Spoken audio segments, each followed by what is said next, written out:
I'm Brian Altano, and this is IGN News.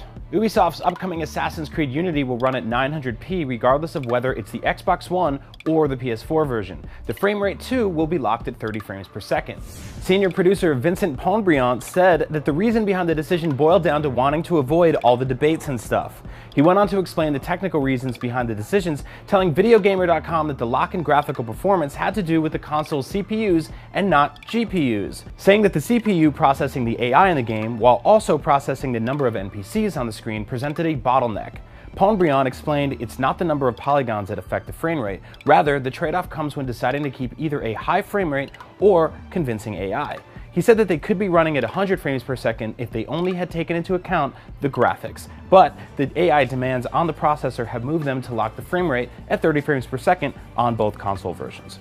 The Xbox One and PS4 versions of last year's Assassin's Creed Black Flag both initially ran at the 900p resolution, but a later patch bumped the PS4 version up to 1080p.